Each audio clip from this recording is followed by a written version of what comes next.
오늘 사실 모신 이유가 서울 지금 선거가 어떻게 돌아가고 있나 서울시장 네, 선거. 네. 그래서 우리 김지만 대표님께 좀 소상히 그 상황을 좀 들었으면 좋겠고 한번 좀 구체적으로 이야기를 들어보겠습니다. 지금 여론조사 흐름을 보면은 이제 송영길 후보가 상승세로 가는 것 같습니다만은 이게 그냥 선거 앞두고 그 이제 원래 전통적 지지층들이 결집하는 건지 아니면 진짜 어떤 판세의 변화가 있어서 네. 좁혀가는 과정인지 그래서 이 잘만 하면은 오세훈도 엎을 수 있는 건지 이 사람들이 많이 더 궁금해합니다. 네네네. 예, 제가 볼 때 네, 처음에 송영길 후보가 이제 후보로 확정된 날짜리 4월 29일인데요. 이제 오세훈 후보는 뭐 여유 있게 앉아서 기다렸죠. 이미 그렇죠. 뭐 거기는 뭐 경선도 없고 예, 1년 전인 작년 4월 보궐선거로 들어왔으니까 이미 후보에 뭐 경쟁자가 거의 없으리라는 것은 명약관화한 사실이었고요. 네, 근데 사실 송영길 후보는 후보되는 과정에서 신산고초를 겪었어요. 음, 뭐 동료들이 뒤에서 총도 쏘았고, 네. 뭐 내부 총질뿐만 아니라 참 아휴, 정말 엄청나게 심지어는 그 후보 그 뭐 자격 자체를 정지해버리는 네, 그러니까 컷오프 시킨 적도 있어요. 아시죠? 그렇습니다. 예, 예, 예. 그랬다가 다시 비대해서 이제 살리고. 예, 송영길 후보는 시정 주장이 뭐였냐면 예, 다 나와라 누구든지 음, 작년에 도전했던 박영선 후보도 좋고 뭐 박주민 좋고 네, 김진애 좋고 예, 심지어 뭐 누구라도 옛날 서울시장 38살 때 한 번 후보로 뛰었던 그 김민석 그대도 나와라 다. 예. 링에서 다 붙자. 예. 그건 굉장히 저는 좋은 태도였다고 봐요. 네, 네, 네. 그런데 안 나오잖아요. 결국에 나와요. 몇 번씩 연장을 해서 네. 등록을 하라 해도 한 명도 안 나왔어요. 예. 처음에 등록했던 6명입니다. 예, 그 중에서 컷오프 시켰죠. 네. 3명으로. 예, 마지막에는 박주민이가 그냥 사퇴했죠. 예. 결국 김진애하고 둘이 남았는데 예. 이게 뭡니까? 태산명동의 서일필이다. 왜 반대를 했지? 안 나올 거면은. 저도 그런 말이죠. 예. 근데 왜 그렇게 후보를 일찍 확정을 안 해주고 못 살게 굴다가 예. 이렇게 그 스크래치를 다 내놓고. 정말로 상처뿐인 영광이에요 지금. 근데 예. 예. 사실 그때 처음 이제 후보 확정돼서 여론조사 했을 때 제가 기억으로 21% 뒤졌어요.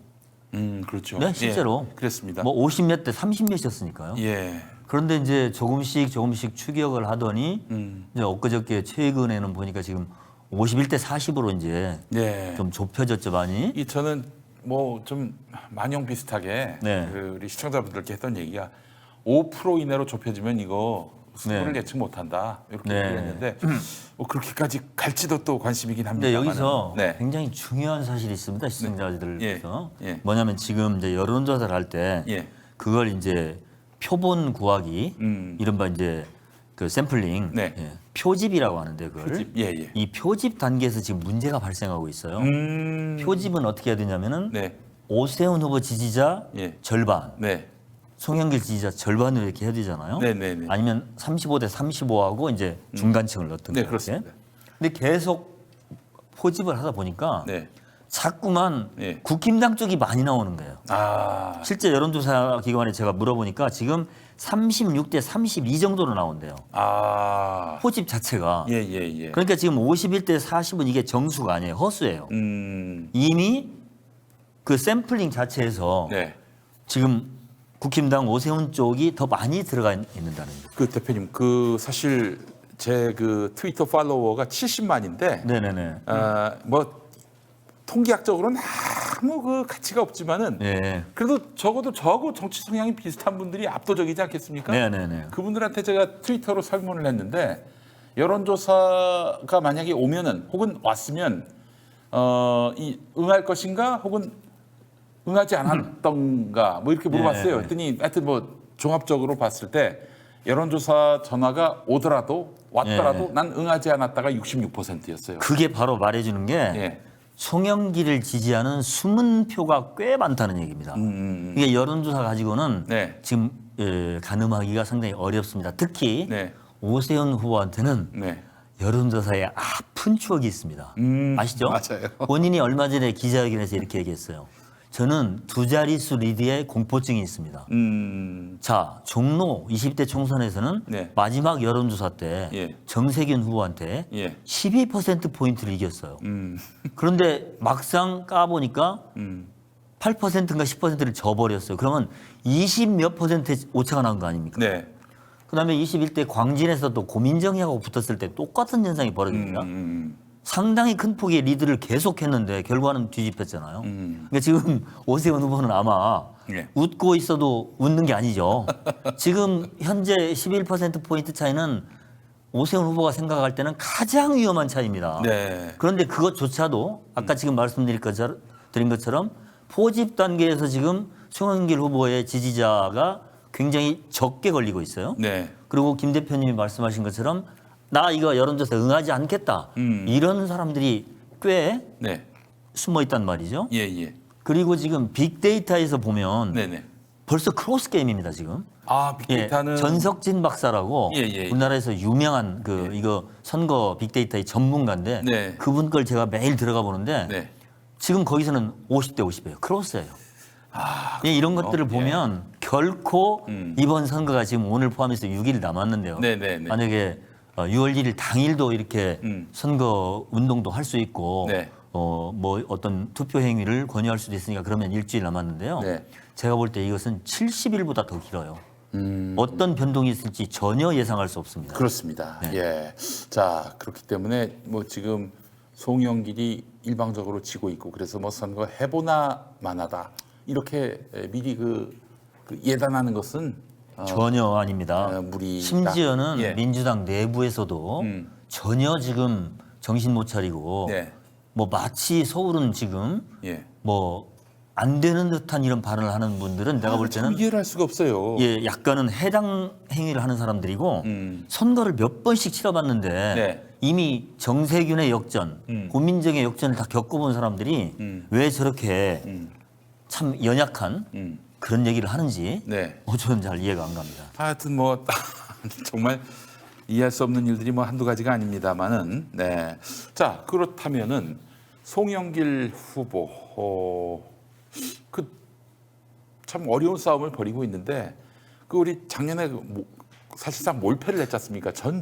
그 구청 전 네. 지역구에서 네네. 25개 구에서 그때는 왜 그랬다고 보세요, 대표님? 왜 그렇게 서울이 어려운 지역구가 됐는가? 사실 작년 초만 해도 오세훈이 서울시장 보궐선거 나온다고 했을 때 다들 비웃었어요. 야, 오세훈 오케이. 오세훈 나오면은 뭐 무조건 이기지. 오세훈이 지금까지 계속 네. 지지 않았느냐.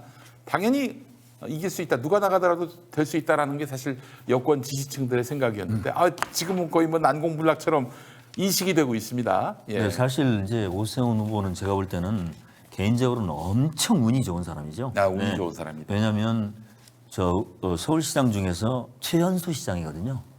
그렇죠. 예, 2006년에 예. 45살이 됐어요. 예. 그리고 33대, 예. 34대를 연이어서 됐죠. 네. 그러다가 이제 무상급식으로 물러났고요. 네, 네, 네. 그런데 이분이 뭐 알다시피 그 방송에서 오변호사로 이제 프로그램으로 상당히 그 이름을 떨치면서 그렇죠. 대중성이 이제 있었고, 네.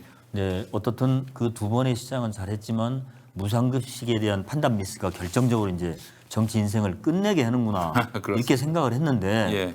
어떻든 그리고 이어서 20대 총선에서 떨어지고 또 한 번 이어서 21대 총선에서 그 신인 고민정이한테 밀렸다는 것은 거의 정치적으로 예. 그냥 아웃 선언 그렇죠. 당한 거거든요. 사망 선고를 받은 사망 거죠. 선고를 예. 받았죠. 그런데도 불구하고 작년 보궐선거에서 살아났을 때는 솔직히 말하면 민주당의 자책으로 인한 그냥 정말 부전승이죠. 왜냐하면 네. 이미 그 당시는 이 민주당 문재인 정부의 부동산 정책이 실패할 대로 실패해가지고 아주 민주당이 너덜너덜해졌습니다. 네. 그런 상태에서 예. 특히 오세훈 후보는 안철수한테 밀렸지 않습니까? 네. 근데 안철수가 작전도 잘못 짰죠. 네. 처음부터 그냥 당에 들어가서 맞대기를 했어야 되는데 자꾸 1대1 합당을 주장하면서 네. 그러다가 그냥 똥볼을 차고 결국에는 그 당의 조직력에 못 당하거든요. 예. 그래서 이제 경선에서 져버리니까 네. 오세훈은 이제 후보가 되는 순간 네. 이미 서울시장은 따놓은 거죠. 예. 왜냐하면 18.3%포인트의 패배라는 것은 박영선 후보의 개인적인 역량이나 민주당의 당 조직력을 보면 네. 너무 큰 패배입니다. 예. 그 패배의 원인은 하나, 예. 닥치고 부동산입니다. 닥치고 부동산. 네, 거기에서는 백약이 무효예요. 그러니까 오세훈은 거꾸로 말하면 네. 공짜로 먹은 거죠. 본인은 지금 완전 내리막길이었어요. 어허. 자, 무상급식 완전히 이거 정말 벤치 아웃 당했죠. 네. 그다음에 20대 총선 역전패, 네. 21대 총선은 완전히 자기가 볼 때는 어린 고민정한테 그냥 KO. 네. 야, 끝났구나 정치적으로. 예. 그런데 불사조처럼 이렇게 살아났다는 것은 본인의 경쟁력에 의해서가 아니라 민주당이 스스로 자신들의 발등을 찍고 잘못된 부동산 정책을 하는 바람에 네. 그냥 거저먹기를 했다는 얘기죠. 아니 그 저기 대표님께서는 경제부기자도 오래 하셨으니까 네네. 민주정부의 부동산 정책이 뭐가 문제였기에 이렇게 그 서울에서 네네. 정말 서울이 이렇게 그 험지가 돼버렸는지 전체가. 네, 심하게 얘기하자면요. 네. 그렇게 잘못한 정책은 아닙니다. 아, 예, 예, 네. 예, 예. 그러니까 지금 홍콩만 가봐도 우리 못지않게 오르고 있어요. 세계 부동산은 다 오릅니다. 이 유동성이 네, 네, 네. 풍부해지면서. 왜냐하면 예. 유동성이 많아지고 예. 뭐 우리나라만 해도 지금 그 부동자금이 도대체 얼마입니까? 그러니까 예. 돈이 빈 틈만 있으면 몰리게 돼 있어요. 네. 증권시장이 좀 떴다 그러면 글로 떴다방처럼 가고 네. 우리 주택수도 지금 가수요 때문에 그러는 거거든요. 네, 네, 네. 그리고 특히 또 많은 가수요를 부채질하는 게 중국인들입니다. 조선족을 이 사람들이 집을 엄청 삽니다. 아, 근데 사실 이 부동산 정책은 이제 문재인 정부는 약간 좀 순수합니다. 이 수요를 적절히 억제하면서 네. 적절한 공급을 하면 수요 공급 곡선이 맞아떨어진다 생각을 하는 건데 그게 그렇지가 않아요. 공급을 어느 정도로 꾸준히 해줘야 되고 그러면서 어느 정도 그런 투기 수요를 억제해 나가야 되는데 네. 너무 그냥 꼭지를 막으려고만 했다. 그러다 보니까 자꾸 이제 땜방지를 하게 되거든요. 네, 네, 네. 그래서 사실은 문재인 정부에서 부동산 정책이 28번 나왔다는 것은 참 불행한 일이죠. 예, 예. 특히 그 김현미 장관이 참 고생만 하고 네. 3년 6개월을 장기 재임을 했는데 네. 참 애만 썼지 아무 보람도 없었어요. 지금 예. 굉장히 본인이 막 죄의식을 느끼고 예. 어려워한다고 해요. 아, 그래요. 네, 나 때문에 예. 우리 문재인 정부가 이렇게 욕을 먹고 정권을 뺏겼다 막 이렇게. 예. 근데 참 안 됐어요. 근데 사실 문재인 정부 초기는 건설부 장관인 김현미 또 그 당시에 이제 청와대 정책수석 장하성이랄지 경제수석 이런 분들 간에 네. 호흡이 잘 맞지 않았어요. 음. 그리고 일관성 있게 정책을 좀 장기적으로 밀고 나가야 되는데 조금 안 되니까 이렇게 고쳐보고 또 저렇게 고쳐보고 네. 종부세도 마찬가지입니다. 사실 예, 예. 종부세 저렇게까지 강력하게 고집할 문제가 아니거든요. 왜냐하면 네, 네. 종부세 세수가 전부 합쳐서 몇 천억밖에 안 되잖아요. 네. 근데 너무나 어떤 완고한 이론으로 이것만은 내가 도덕적으로 해야 되겠다라는 생각이 강하다 보니까 아. 그 반발 예. 이게 너무 심했죠. 사실은 우리 뭐 강남 사는 분들 논리에는 제가 정말 할 말은 많은데 네. 이 현실이니까 제가 뭐 며칠 전에도 강남 친구들하고 술 먹다 그런 얘기했습니다. 너희들은 정말 나쁜 놈들. 대표적인 이중성. 응? 아. 왜 전부 다 예. 문재인 정부에서 내 집값이 20억 올랐어. 예. 20억 그 덕부아 놓고. 낄낄낄 내고 있어요. 예. 근데 종부세를 한 5천만 원 내라니까 막 땅을 치면서 뭐냐 도대체 너희들은. 응? 아니 20억 지금 집값은 올랐는데 어떤 놈은 그래요. 문재인 한 번 더 했으면 좋겠다고. 그렇게 집값은 조롱하는 올랐는데 거죠, 그건 한마디로. 네, 예. 농담이지만 예. 종부세 재산세가 좀 오른 것에 대해서는 네. 그렇게 싫다. 그래서 너희들이 명색 대학을 나온 지식인이라고 할 수 있느냐. 네. 그렇게 해서 강남의 대부분의 지역에서 9대 1로 몰표를 주는 게 과연 이게 정말로 인류대학 나온 그런 지식인들의 네. 행태냐. 예. 제가 무척 화를 낸 적이 있습니다. 근데 네. 그게 뭐 그분들의 투표 행위고 투표 성향이고 현실입니다. 하여튼 그렇게 됐고 그 어떻게 지금 상황이 크게 달라진 건 아니지 않습니까? 작년 그 보궐선거 때 몰표한 것. 아, 그 뒤로 이제 달라졌다면은 예. 이미 이제 깻잎 한 장 차이로 졌지만 이재명 후보도 막판에는 네. 부동산에 대한 굉장히 완화된 정책을 냈어요. 네. 그 송영길 후보는 참 특이한 게 이분은 제가 볼 때 예. 굉장히 그 머리가 좋은 분이고 예. 이분이 알다시피 사남 2년대 네. 전남 고흥의 그 뭐 대서면이라는 거 제가 이분 이제 그 후보가 된 뒤로 제가 꾸준히 언론 보도랄지 책도 좀 구해서 읽어보고 했는데 네네. 상당하더라고요. 왜냐하면 그 시골 부면장집 아들 딸인데 네. 사남 이녀 중에 4명이 고시를 합격을 해요. 그래요. 2명은 행정고시, 2명은 사법고시. 어. 그러니까 이 집은 대단하다. 머리가 아주 네, 대단히 송영길 좋은- 씨의 윗형이 제일 큰 형이 저하고 친구인데 네. 장하성 씨라고 그 옛날 경제기획원 공정거래위에서 오래 일했던 분이에요. 네. 이분 행정고시, 예. 둘째 형은 사법고시, 예. 송영길 사법고시, 예. 여동생은 행정고시에서 지금 네. 정통부의 예. 국장입니다. 아. 그러니까 이 집안이 굉장히 좋은 머리. 예. 그런데 또 연세대학교에서 송영길 후보가 최초의 지금 그 학생들 투표에 의한 직선제 학생회장이에요. 학생회장에서. 네. 예. 그렇게까지 다 했는데 네. 참 그 대단한 면이 있다. 자신을 던질 줄 안다. 뭐냐면 대부분 그쯤 이분 대학은 전공은 경영학과를 나왔어요. 네. 경영학. 그런데 뭐 연대 경영학과 정도면 인류 그런 업체 취업하는 건 충분히 그럼요. 가능한데 예. 전혀 그게 아니고 바로 졸업하자마자 예. 냄비 들고 예. 보따리 싸들고 인천 공단으로 갔어요. 노동자. 노동자. 그렇죠. 예. 그래가지고 용접병부터 시작해서 마지막에는 택시 운전을 하고 택시 노조 만들기까지 해요. 근데 그때 예. 그 인천 노련이라고 거기서 노동운동을 할 때 가장 따랐던 선배가 노회찬입니다. 노회찬 씨가 나이가 아마 제가 알기로는 송영길 씨가 63년생일 거예요. 네. 63년생. 그 양반이 5, 6년생입니다. 노회찬. 예. 그러니까 7살 위죠. 네네. 근데 그러니까 노회찬 씨가 예. 그 인천 노동운동에 이제 형이었고 대부였고 네. 그 밑에서 이제 송영길은 대학 졸업하자마자 가서 배운 겁니다. 네네. 7년이나 했어요. 예. 그리고 노동운동을 하다 보니까 내가 좀 더 크게 노동자들을 좀 위해야 되겠다. 네. 뭘 해야 되지? 노동 변호사를 하자. 인권 변호사를 하자. 예. 그래가지고 뒤늦게 사법시험을 공부를 해서 야, 또 참 2년 만에 합격을 해요. 예. 그래서 30살에 합격을 합니다. 예. 그러니까 참 이 친구는 예. 뭘 하려고 하면 네. 다 하긴 한다. 네. 그러니까 지금 5개 국어를 한다잖아요. 제가 깜짝 놀랐는데 게다가 제가 한번 만나봤어요. 예. 그래가지고 그 제가 한번 굉장히 분노해서 쓴 글이 한 번 있었는데 네네네. 이 4월 27일 날 네. 이 송영길 씨가 프랑스의 레지옹 노누엘 오피시에 제가 이제 프랑스 특파원 출신이니까 정확한 발음으로 예. 근데 그걸 봤는데 제가 이제 프랑스 대사도 잘 알고 네. 오랫동안 이제 특파원 한 이후에도 한국에서 프랑스 대사관과 네. 협력 관계를 갖다 보니까 이제 그때 초대를 받아서 갔어요. 네.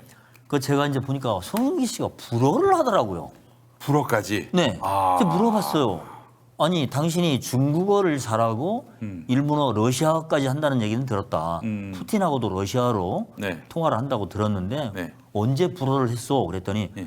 제가 광주 대동고등학교 다닐 때 예. 강제 배정돼서 그때 불어를 했습니다. 그러는 거예요. 오. 그래서 5개 국어예요. 보니까 처음에는 4개 국어인 줄 알았는데 네.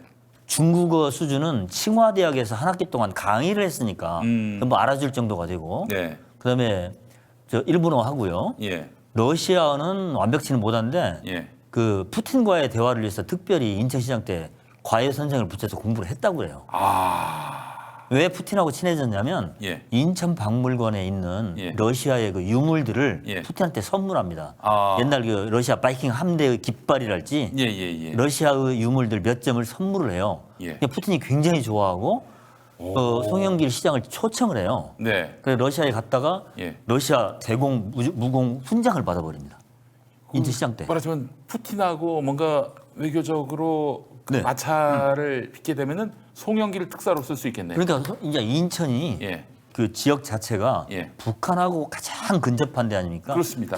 역대 인천 시장들은 네. 대북한 사업을 광역 자치단체 중에서 가장 많이 해요. 그럼요. 예. 그 전에 뭐 그 안상수 시장도 그랬고요. 예.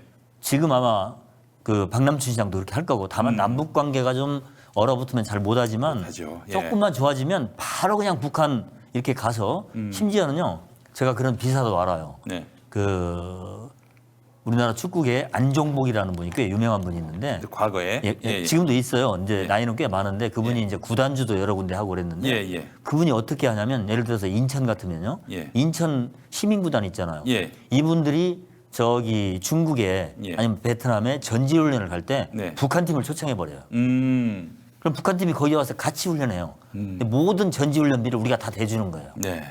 그렇게 인천시장이 그때 그 안종복 씨가 인천시단 구단의 그 구단에서 중요한 역할을 할 때예요. 네. 그만큼 이제 인천시장은 그 생태적으로 북한과 혹은 북방 러시아와 굉장히 긴밀한 관계를 유지하려고 하는데 나중에 이제 러시아에서 파이프라인이 가스관이 이렇게 연결돼 올 거 아닙니까? 그렇습니다. 예. 그래서 이제 송영기 시장도 예. 푸틴한테 엄청나게 공력을 들였어요. 오. 죄송합니다. 그런 과정에서 예. 제가 알기로는 푸틴의 최측근하고 친해졌고 네. 최근에 관훈클럽 토론에서 얘기하는 걸 보니까 네. 제가 깜짝 놀랐는데 지금 우크라이나하고 러시아 전쟁하고 있지 않습니까? 그렇습니다. 우크라이나의 젤린스키 대통령하고 네. 송영길이 친해요. 그래가지고 실제로 아니요 이건 보도가 됐어요. 예, 예, 예. 젤린스키 대통령하고 문재인 대통령의 통화에 예. 삼각 통화를 연결해줘 그랬어요. 오. 푸틴하고 아니 문재인하고 젤린스키 네, 네, 네. 그 사이에 송영. 송영길 삼각 통화. 야. 그다음에 본인이 이제 그 토론에서 밝히는데 네. 이재명 만약에 대통령이 됐으면 자기가 자청해서 네. 대러시아 대통령 특사를 가려고 그랬어요. 특사를. 뭘 하려고 그랬냐 그랬더니 예. 자기가 푸틴과 그 측근을 잘 아니까 푸틴과 젤린스키를 평화 협상을 시키려고 했다. 야, 우리나라에 이런 클래스가 다른 분이네. 양반이. 우리나라에 이런 정치 지도자를 저는 본 적이 없어요. 어우, 완전히 지금 송영기를 제가 180도 다르게 보게 됐어요. 저도 깜짝 놀란 게 그냥 저 양반은 민주당의 달코 다른 X86 세대 정치인 이런 정도로만 인식이 돼 그러니까 있었는데 저는 좀 이 클래스가 다르네 이 양반은. 제가 예. 그 이제 17대 국회 때 국회의장 공보수석을 했지 않습니까? 아, 예, 예, 그러셨어요. 17대 때 들어왔던 의원들하고 친하거든요. 네. 조정식 의원이랄지 네, 네, 이게 네. 다 오선들인데 네. 제가 그때는 이제 훨씬 제가 선배죠. 예, 예, 예. 그러니까 이제 저 후배들 아껴주고 네. 지금도 그래서 많이 친한데 예.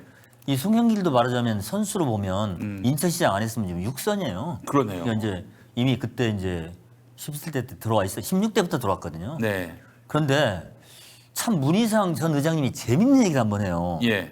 17대 의원들을 데리고 외국에 나갔대요. 예. 문희상 의장이 선배로서. 예. 근데 송영길이가 예. 되게 밉살스럽다라는 거야. 오. 왜냐하면 남들은 막 얘기하고 이러는데 귀에다가 뭐 이어폰을 끼고 혼자 예. 막 중얼중얼 하더라는 아, 거야. 예, 예. 저놈이 뭐 하고 있나. 예. 옆에 가서 이렇게 봤대요. 예. 근데 영어를 하고 있더래.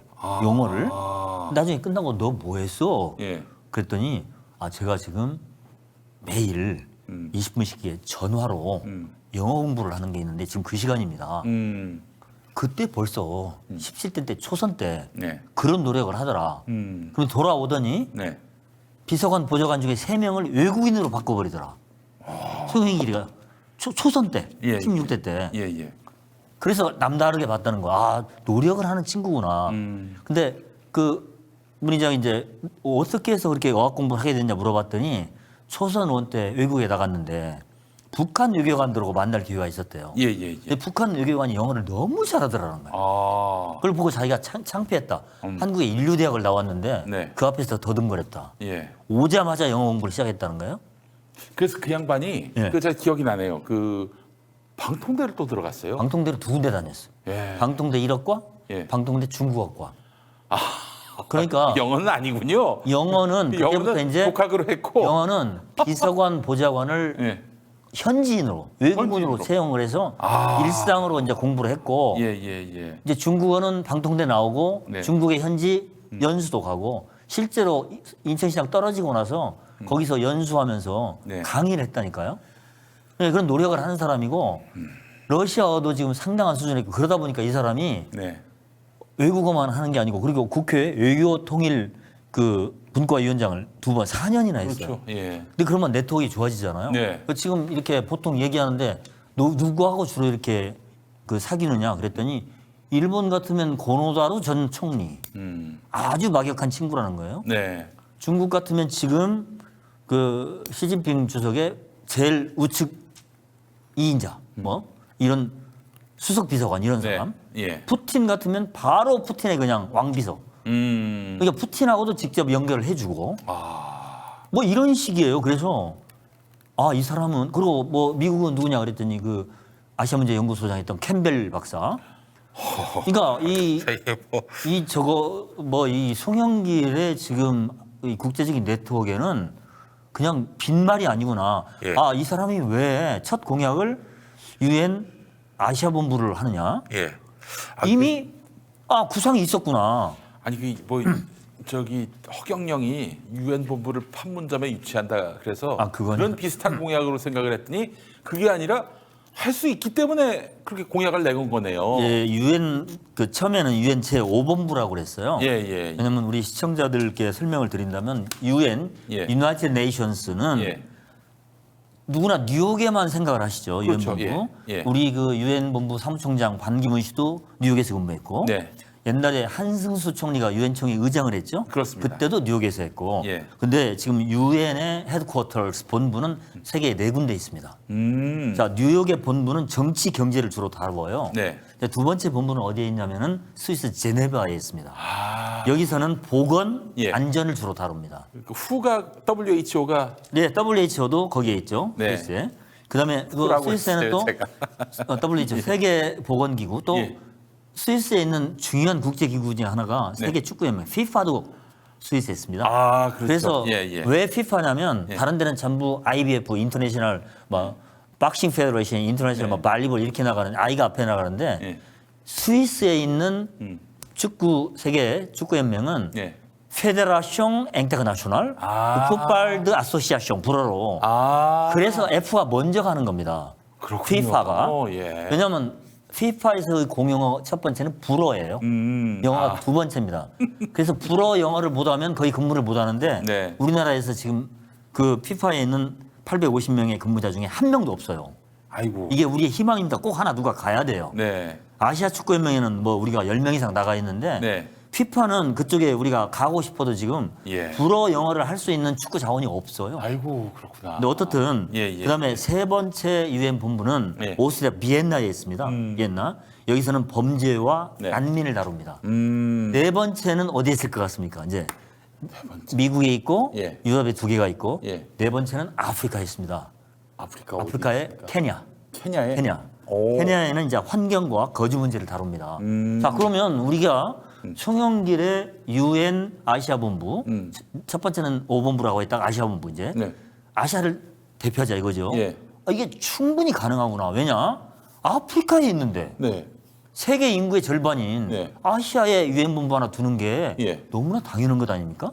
게다가 또 우리 한국의 위상을 생각해 보면은 충분히 가능하고. 특히 남북 관계가 있잖아요. 예. 여기에 유엔 본부가 들어오면 네. 평화의 상징이 되고 예. 또 하나는 유엔 본부가 하나 들어오면요. 네. 자리가 한 2만 개 생겨요. 직업이 자리가. 아 그래요. 그다음에 국제학교 들어오죠. 예. 서울의 품격이 한꺼번에 올라가는 겁니다. 네. 근데 역시 이런 발상은 오세훈 후보보다는 네. 송영길이가 훨씬 아유, 이거는 뭐 잘 하겠구나. 클래스가 다릅니다. 이 클래스가 달라요. 예. 저는 그런 걸 느꼈어요. 그래서 아하. 이 송영길이라는 이 후보가 예. 지금 어떻든 5선의 상당한 지도자 아닙니까? 그리고 네. 직전까지 당 대표를 했고. 예. 그런데 낡은 차, 구식의 생각을 하는 사람이 아니구나.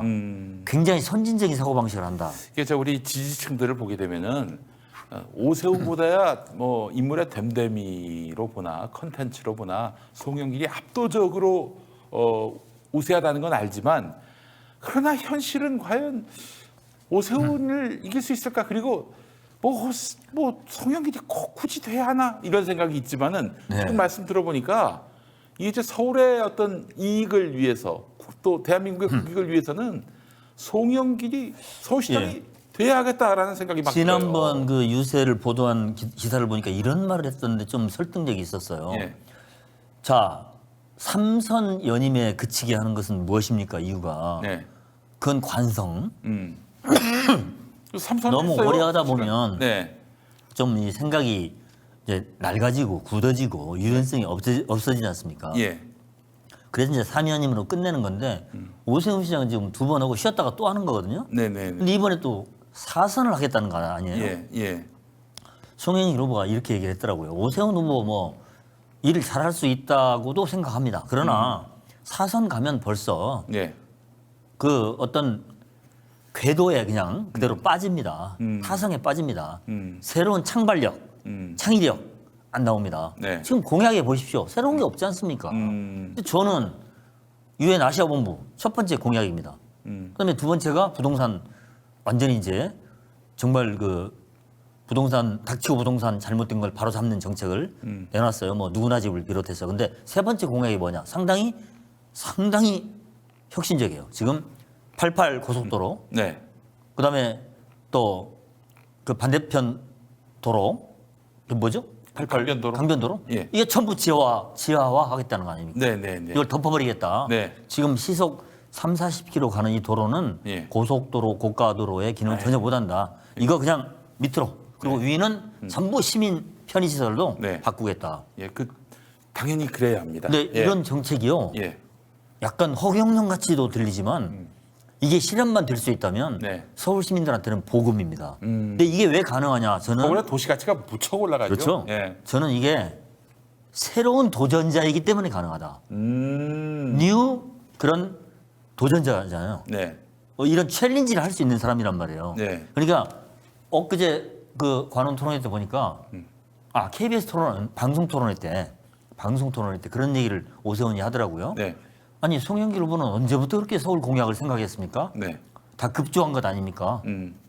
송 후보가 서울은 서울 시민들만의 서울이 아니고 전 국민의 서울입니다. 당대표 정도 되면 서울에 대해서 항상 생각합니다. 보세요, 오세훈 시장. 나는 집권당의 당대표를 했습니다. 이 정도 되면 서울이 어떻게 가야 되겠다. 이런 건 항상 나의 비전에 있는 거지요. 그 정책을 끄집어내는 겁니다. 네. 그게 무슨 급조입니까? 아, 야. 맞잖아요. 예. 내가 인천시장 했다가 네. 여기 서울로 오는 것에 대해서 좀 반발하는 사람이 있다고 해요. 근데 아니 제가 그냥 인천에 일개 국회의원, 일개 그냥 시장이었으면 그런 얘기를 들어도 좋은데 제가 인천에 무슨 연고가 있습니까? 저 광주 사람입니다. 네. 서울에서 대학 나왔습니다. 예. 아내도 순수한 서울 사람입니다. 네. 아들도 서울에서 대학 나왔고 인생의 절반 이상을 서울에서 살고 있습니다. 다만 제가 인천에서 노동운동을 했기 때문에 네. 처음 출발지를 국회의원을 인천으로 했습니다. 제2의 고향이 됐죠. 네. 그런데 제가 인천을 떠나서 서울로 오는 것 네. 너무 자연스러운 일 아닙니까? 제가 보다 더 큰 꿈을 꾸고 네. 서울이라는 우리 국민의 지금 5분의 1이 모여 살고 있는 그러나 상징성으로 보면 5분의 1이 아니라 절반도 넘는 네. 이제 수도가 좀 이전이 되고 예. 전국 균형화가 이루어지기 전까지는 어떻든 서울이 좀 잘 돼야 되잖아요. 예. 이 서울을 내가 한번 제대로 살려보겠다. 네. 새로운 어떤 품격 있는 국제적인 도시로 네. 뭐 그 얘기를 보니까 만약에 유엔 아시아 본부가 세워지면 분명히 서울은 뉴욕이 된다. 뉴욕이 제2의 뉴욕이 된다. 네. 자신한다 이렇게 얘기를 하더라고요. 예. 그렇게 바꿀 수만 있다면 예. 그런 꿈을 꾸는 시장의 도전은 나는 좋다고 봅니다. 그게 무슨 문제가 있어요? 뭐 아주 쫌새기들이 네. 당신 와 인천에서 국회의원 하다가 이게 왜 와? 이건요 질문이 아니에요. 그건. 실제로 그 인천에 대해서 폄하하는 시각도 있습니다. 아까 인천 얘기 있고 부천 얘기 있잖아요. 그 얘기 하면 안 됩니다. 예, 그렇죠. 뭐 하면 부천 가고 뭐 하면 인천 가고 예. 이런 얘기 하면 안 되죠. 예를 들어서 이제 서울시장 하다가 인천시장 한다고 그러면야 그런 질문을 하겠어요? 기본적으로 인천에 대해서 깔보는 그런 시각이 있는 겁니다. 네, 네, 인천이 어디 깔볼 도시예요. 아, 말도 안 되는 그럼요. 얘기고. 아니 근데 오세훈 공약 중엔 또 오세훈 공약이 아니라 오세훈이 지금 프레스센터 아, 예. 그 건물에다가 저렇게 그 플래카드 건 거 제가 우리 또 언론계에 그 큰 역할을 하시는 우리 바른 언론 실천연대 공동 대표이신 우리 김기만 대표님께 여쭙고 싶었는데 예. 그거 그랬답니까? 저는 경악했습니다. 네. 아니 프레스센터가 어떤 곳입니까? 우리 시청자들께서 이해를 좀 쉽게 하시도록 말씀을 드리면 영어로 프레스센터는 그냥 우리말로 해야 됩니다. 언론인 회관입니다. 언론인회관. 그 원래의 명칭은 한국신문회관입니다. 조그마한 3층 건물이었습니다. 네네. 거기서 신문기자들 결혼도 많이 했습니다. 네. 옛날. 예. 그 자리에 이제 엄청나게 높은 20층짜리 건물을 예. 1987년에 올렸습니다. 85년. 그 안에 서울신문이 또 입주를 그렇습니다. 했죠. 예. 그게 지금 37년 된 건물입니다. 네. 제가 바로 작년 10월까지 그 건물에 예. 사장이었거든요. 아, 호박고, 예. 방송광고진흥공사. 예. 그 20층짜리 대표셨어요. 언론인회관 예. 프레스센터 건물을 예. 1층부터 11층까지는 소유권이 서울신문에 있고 예. 12층부터 20층까지는 코바코 한국방송광고진흥공사에 있습니다. 아, 그래요. 예, 예. 와, 소유관계가 그런데 그렇군요. 묘하게 이제 이 오세훈 후보가 사무실을 어디 얻었냐면 예. 11층에 얻었어요. 11층. 그러니까 서울신문 관할입니다. 네. 그래가지고 서울신문이니까 임대를 준 거네요, 한마디로. 그렇습니다. 예, 이제 단기 임대. 임대차 계약의 주체는 네. 이제 서울신문이고 네. 임차가 이제 오세훈이 되는 거죠. 그런데 이걸 이제 5월 이제 10일경에 계약을 했어요. 저희는 몰랐죠. 뭐 누가 어디에 들어오는지 알 수가 없잖아요. 네. 근데 어떻게 알게 됐느냐면 느닷없이 5월 13일 날 밤에 엄청나게 큰 플래카드를 하나 걸었어요. 네. 제가 사진이 있는데 네네. 보여드릴까요 나중에? 예, 예. 예, 근데 아니, 저기 한번 검색해 보시면 다 네, 나옵니다. 네, 네. 예. 근데 오세훈 저 프레스센터 검색하면 다 나옵니다. 네. 아무튼 프레스센터의 벽면에 간단히 말씀드리면 네. 11층이 사무실인데 플래카드는 5층부터 12층까지 예. 네. 어마어마한 크기입니다. 그게 6개층을 더 6, 7, 8, 9, 10, 11, 12, 한 6, 7개층. 네. 그냥 정말 어마어마한 크기예요. 그러면은 프레스센터가 완전히 오세훈 선거 캠프로 보일 수밖에 없겠네요. 그러니까 이제 저희들이 경악을 했던 게 저 오세훈 씨가 대언론 선전포고를 하는 거냐 아니면 거기에 지금 28개의 언론단체가 있거든요. 네네. 그다음에 그 지방신문 서울지국도 있고 외국신문 그 사무실도 있어요 거기에. 네. 네. 이런 그 엄청난 언론인의 요람이자 언론인의 거의 뭐 쉼터이자 네. 정말 언론인의 정신적인 그런 영적인 존재거든요. 근데 그런 곳에 사무실을 얻는다는 발상도 저는 이해가 안 가요. 일단. 그다음에 두 번째는 거기다가 네. 그렇게 엄청난 크게 프래카드를 걸어놓으면 네. 마치 거기에 들어있는 언론단체 또 서울신문 같은 언론사 네. 거기에 뭐 일본의 그 또 특파원 네. 뭐 또 강원도의 신문에 거기 서울 지사 뭐 다 있거든요. 네네. 이런 사람들이 오세훈을 지지하는 듯한 착각을 불러일으킬 수 있잖아요. 충분히 그럴 수 있죠. 예. 그건 절대 있을 수 없는 일이에요. 예. 그래서 제가 예. 그 바른 언론 실천연대 언실련의 공동 대표로서 네. 그날 우리 이제 비상 회의를 소집을 했습니다. 아. 14일 당일에. 예, 예. 왜냐하면 14일 날 출근했을 때 이제 보였거든요. 아하. 플래카드가. 예, 예. 그래서 저희가 이제 집행부 회의를 하고 네. 모든 절차를 거쳐서 그날 당일에 서울신문사와 네. 오세훈 후보는 예. 이 사무소 계약을 즉각 취소하라. 네. 그리고 벽면에 걸린 네. 이 광고물 걸개 그림입니다. 네, 네, 네. 즉각 철거하라. 예. 이것은 언론인에 대한 모욕이고 능멸이고 무시다. 있을 수 없는 일이다. 네. 이런 성명을 냅니다. 예. 그리고 저를 비롯한 간부들이 서울신문사를 직접 방문을 했습니다. 서울신문사 사장이 곽태현 사장인데 만났습니다. 예. 그랬더니 뭐 막 변명을 해요. 뭐 이건 뭐 우리가 그냥 임대 뭐 하는데 뭐 방이 남아서 한 것이지 네. 특별히 뭐 의미가 있는 건 아니다. 그래서 아니 도대체 공익을 다루는 신문사가 특정 후보한테 사무실 내준다는 게 아무리 영업이 중요하다 해도 있을 수 있는 일이냐. 네, 네. 그런 발상이 곽 사장 어떻게 나오냐고 막 항의를 했죠. 네. 근데 나중에 생각해 보니까 이게 곽 사장이 한 게 아니에요. 최근에 이 서울신문사가 호반건설이라는 건설회사한테 넘어갔어요. 작년 말에. 원래 서울신문사는 알다시피 기획재정부가 최고 지분은 기획재정부가 갖고 있어요. 그렇죠. 두 번째 지분은 사원주주입니다. 사실상 공영 신문이라고 봐야 되는 거죠. 그렇죠. 이제 그래서 그동안 네. 이제 꾸준히 그것도 이제 이 호반건설은 그 원래 이제 몇 년 전에 20몇 프로의 주식을 이제 인수를 했었거든요. 네, 네. 이게 제 3주주예요. 네. 그런데 호반건설은 사실 서울신문사한테 우리 주식을 사라고 한 적도 있어요. 네. 근데 서울신문이 안 샀어요. 예. 근데 이번에 이제 작년에 느닷없이 호반건설이 사실 요즘 호반건설이 많이 컸어요. 네. 제가 찾아보니까 무시할 수 있는 회사가 아니에요. 이제 과거에는 이제 지역 방송, 광주 방송 소유를 예, 예, 했는데 예, 이 서울의 신문, 뭐 사실 지금 신문 산업이 사양 산업이라고는 하지만은 그 대관 업무를 할 때 말이죠. 건설사가 혼자 들어가면은 뭐 그냥 업자로 네. 취급하지만 서울신문 기자 끼고 만약에 들어간다 그러면 이건 뭐 예, 완전히 예. 대접이 달라지는 거죠. 그러니까 이제 우리 시청자들이 들을 때 대관 업무 그러면 뭘 빌려주는 업무로 생각하는데 그게 아닙니다. 관을 상대로 하는 예, 예. 이제 이 지방에 있는 작은 신문사는 거의 90%가 건설회사, 토건회사가 사주라고 보면 틀림없습니다. 근데 서울은 그렇진 않아요. 그런데 이제 호반건설이 지금 찾아보니까 재계에서 건설 도급 랭킹이 13위까지 올랐어요. 이야. 그다음에 전체 우리나라 기업 순위로는 33위, 네. 50위 안에 들어갔어요. 주로 관급 공사를 많이 하더라고요. 네. 그러니까 이제 지금 우리 김 대표님이 말씀하신 것처럼 호반건설은 언론사를 끼고 있는 게 굉장히 중요합니다. 방금 말씀하신 대로 우선 서울시에서 네. 공사가 굉장히 많이 나와요. 그렇죠. 토목공사. 예, 예. 그것도 자기들로서는 좀 유리해지고요. 아까 말씀하신 대로 이제 이 서울신문 사주 네. 뭐 회장 이렇게 되면 네. 좀 호반건설 대표가 김상열 씨인데 네. 광주 출신의 이제 지방 건설 토건업자에서 벗어나서 네. 중앙 무대에서 언론사 사주다. 그리고 랭킹이 이제 13위까지 올라간 건설업체다. 네. 이거 좀 제일 만하죠. 예. 이제 그런 걸 생각했던 것 같은데 네. 그러다 보니까 작년에 서울신문과 함께 전자신문도 인수를 했어요. 아, 전자신문. 네네. 네. 그러니까 근데 그 신문사 인수할 때 보니까 서울신문에서 좀 상당한 내부의 충돌이 좀 있었어요. 네. 반대하는 사람도 있었는데 그렇지.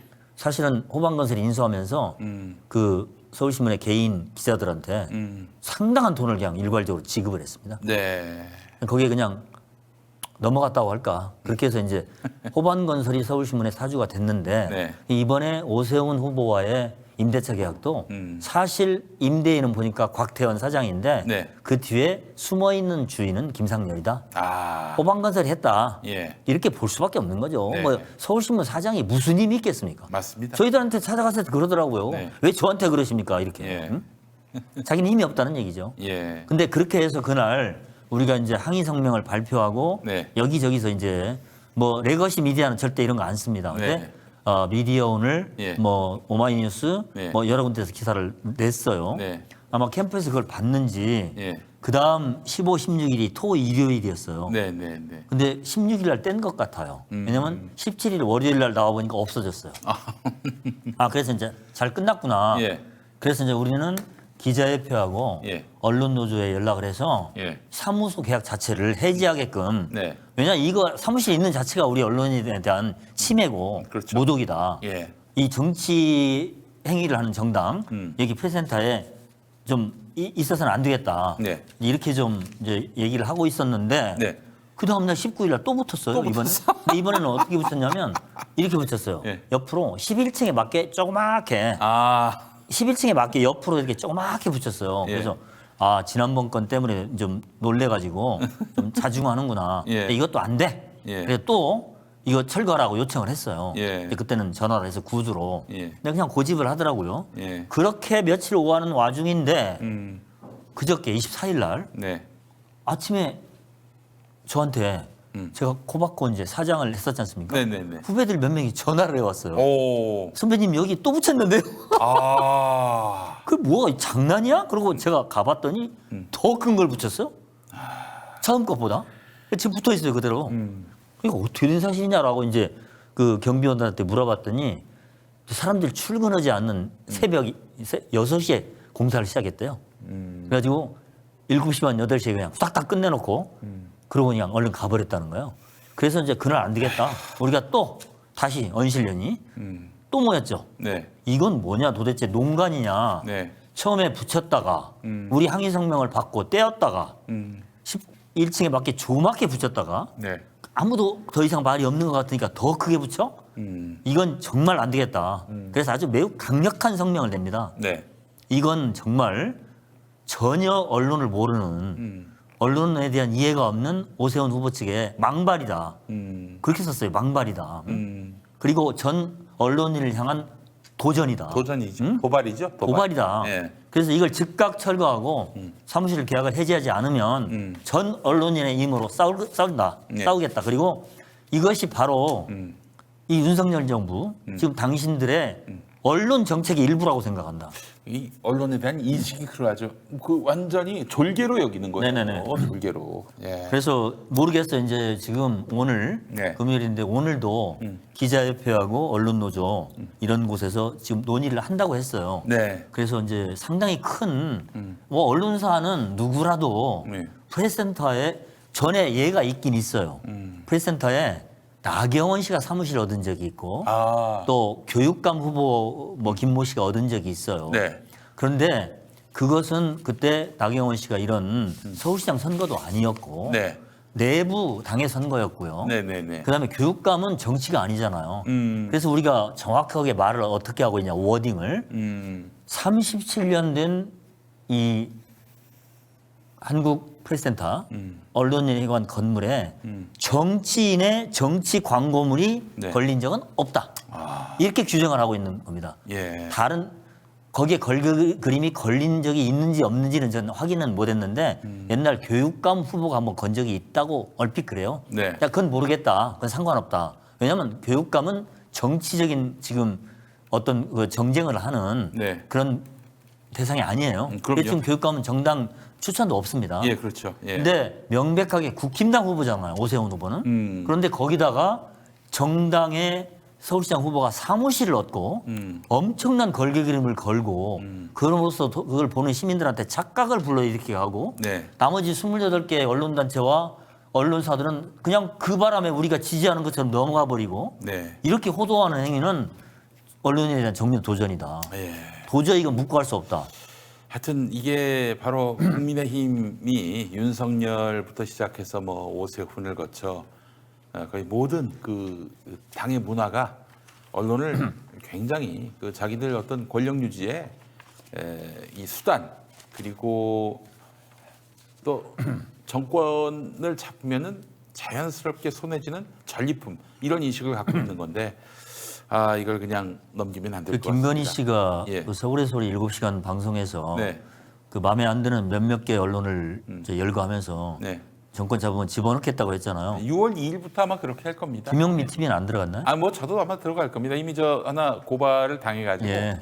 조사를 받는 중인데 아마 뭐 저도 불이익을 당할 것 같은데 뭐 근데 그런 거에 이미- 전혀 굴하지 않고 가야죠. 이미 그 예, 인수위 때부터 예, 인수위에 출입 못하게 하는 언론사가 몇 개 있었습니다. 그렇죠. 예. 예, 네, 뭐 열건 안겠지만 예. 그것은 언론 정책에서 가장 졸렬한 겁니다. 그렇죠. 예, 기회는 똑같이 주고 네, 거기서 기사를 잘못 쓰면 거기에 대해서 언론중재위에다가 중재를 신청하고 네. 마음에 안 들면 형법으로 소송하면 되고 네, 그런 것이지 예. 특정한 어떤 언론사를 가리켜서 넌 아예 오지도 마라. 이건 언론 자유에서요. 우리가 우리 시청자님들 아실지 모르지만 문재인 정부가 이것저것 잘했다 못했다 하지만 언론 자유 지수가 네, 문재인 정부 때 아시아 1위입니다. 예, 전 세계에서 박근혜 정권 때 43위였는데 문재인 정부 때 네. 18위까지 올라갔어요. 네, 굉장히 약진했습니다. 네, 그런데 신뢰도는 꼴찌예요. 그러니까 전혀 다릅니다. 언론 자유 지수. 예, 그러니까 지금 광화문 광장에 나가 보시면 네, 이제 문재인 정부가 있을 때 네, 문재인 빨갱이 예, 구속하라 이런 프래카드가 걸려 있어요. 네, 아무도 거기에 대해서 시비도 걸지 않고 떼지도 않아요. 네, 그런 언론의 자유. 어떤 사람들은 너무 넘친다 자유가. 예, 뭐 국가 원수 모독죄는 없느냐 그러는데 뭐 그런 거 그냥 넘어가는 나라니까 예. 언론 아유, 자유 지수는 우리 뭐 저희 우리가 지지하는 사람이 대통령이 되더라도 국가원수 모독죄 이런 건 두면 안 되죠. 그건. 네, 그러니까 우리나라가 예. 언론 자유 지수는 굉장히 높아졌습니다. 네, 특히 문재인 정부 때. 예. 근데 언론의 신뢰도 크레더빌리티라고 하죠. 네, OECD 36개국 전체에서 꼴찌 수준입니다. 그러니까 언론의 자유는 차고 넘치는데 네. 언론에 대한 국민의 믿음은 전혀 없다는 얘기입니다. 네, 우리 기자님들이 반성해야 됩니다. 제가 항상 얘기하지만 언론은 언론인 스스로 지키는 겁니다. 누가 언론의 자유를 주는 것도 아니고요. 네, 언론의 박해를 언론인 스스로가 이겨나가야 되고 권력으로부터 압제 네, 이건 당연하고 자본으로부터의 그런 간섭과 압제도 언론 스스로가 지켜나가야 돼요. 그럼요. 언론 개혁은 누가 갖다 주는 거 아닙니다. 네, 줄탁 동시해야 됩니다. 네, 밖에서 제도적으로 잘 해주고 네, 예를 들어서 지금 공영방송의 이사 이런 것은 정당이 나눠 먹지 못하도록 법을 고쳐야 됩니다. 그게 이제 시스템이죠. 네. 그러나 안에서 기자들이 끊임없이 싸워줘야 됩니다. 그럼요. 그래서 닭이 깨어날 때 예. 안에서 새끼가 쪼우고 밖에서 엄마가 때려주는 이걸 줄탁동시라고 하죠. 맞습니다. 언론개혁은 줄탁동시가 돼야 합니다. 네, 옳습니다. 예. 아니 그 대표님 그 서울시장 선거 얘기로 돌아가서 네네. 어떻습니까? 구청장 선거도 매우 중요하고요. 네. 서울시 의원 선거도 매우 중요한데 어떤 흐름으로 지금 봐야 될까요? 그 네. 예전에 그 기억납니다마는 2010년 선거 때 시장은 졌지만 구청장 혹은 시의원 선거에서는 민주당이 거의 뭐 네. 압승을 했습니다마는. 예, 뭐 정말 그 대통령 선거 이후에 바로 오는 이 시계열이 그렇게 돌아가죠. 앞으로 이제 이게 우리 대통령 임기도 4년 중임으로 좀 바꾸고 그래서 국회의원 선거와 같이 치르고요. 그래서 이제 중간 선거가 거기에 딱딱 치차가 맞게 돼야 됩니다. 근데 어떻든 대통령 선거 직후에 치러지는 지방 선거는 거의 압도적으로 그 집권당이 대통령을 배출한 당이 이기는 예. 그런 양상을 계속 보여왔어요. 현재로 보면 민주당이 서울 시내 구청장 25명 중에서 무려 24명, 네. 그다음에 서울시의원 120명 중에서 무려 108명. 이건 지나친 겁니다. 네. 너무 지나친 거예요. 네. 근데 그렇게 이제 다수 의석을 거의 독과점하고 있는데 네. 그 전에는 무슨 일이 있었냐 또 그 8년 전에는 서울시내 구청장 25개 중에서 한나라당이 23개를 가져간 적이 있어요. 그렇죠. 이런 천당과 지옥은 바람직하지 않아요. 2006년의 일입니다. 그렇습니다. 예, 그래서 이번에는 제가 볼 때 균형이 이루어질 것 같아요. 이번에는 네. 절대 이런 편향된 일은 벌어지기 어렵고 구청장이 25인데 제가 볼 때는 황금 비율로 나눠질 거다. 잘하면 12, 13 네. 아니면 적어도 10대 15 이렇게 예. 어느 정도 균형이 맞춰질 거다. 그다음에 서울시 의원도 당연히 거의 균등하게 갈 거다.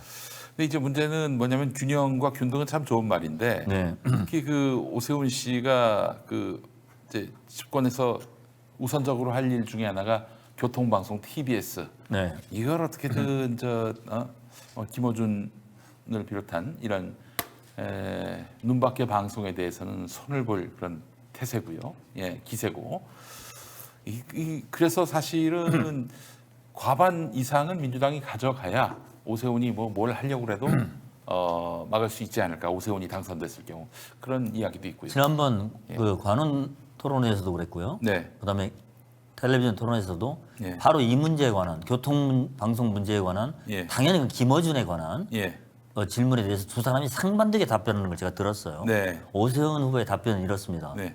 TBS는 너무 정치 편향적인 방송을 하고 있기 때문에 문 닫아야 된다. 그런 부분은. 예. 그 의회에다가 230억 다 그냥 잘라버렸잖아요. 그렇죠. 근데 혹 붙였죠. 예. 오히려 8억 더 붙여서 의회에서 예. 통과시켜버렸죠. 예. 지금 현재 민주당 뭐 지배체제가 가능한 교통방송 손 못 댑니다. 네. 근데 만약에 오세훈 씨가 당선되고 또 네. 네. 만약에 서울시 의회가 국힘당으로 넘어가면 교통방송은 제가 볼 때는 종언을 구합니다. 그걸로. 그렇죠. 그걸로 종언. 그러면서 예. 오세훈 씨는 어떤 공약을 하냐. 교통방송을 EBS로 만들겠다. 교육방송으로. 예. 예. 거기에 대해서 송영기 씨는 이렇게 답변을 하더라고요. 예. EBS가 지금 잘하고 있는데 예. 또 다른 EBS가 왜 필요하냐. 예. 그리고 예. 지금 극우파의 방송이 얼마나 많냐. 예. TBS 같은 방송 하나 있어도 괜찮지 않느냐. 예. 개개인의 선호가 아니다. 그러면서 나는 시장이 될 경우에 김대중 대통령의 가르침대로 가겠다. 뭡니까 그랬더니 지원하나 간섭하지 않는다. 그렇지. 방송은 자율로 놔둔다. 네. 저는 굉장히 명쾌하더라고요. 그렇습니다. 네. 예. 뭐가 옳은지 우리 시민들이 그걸 네. 또 직시했으면 좋겠다는 생각이 네. 듭니다.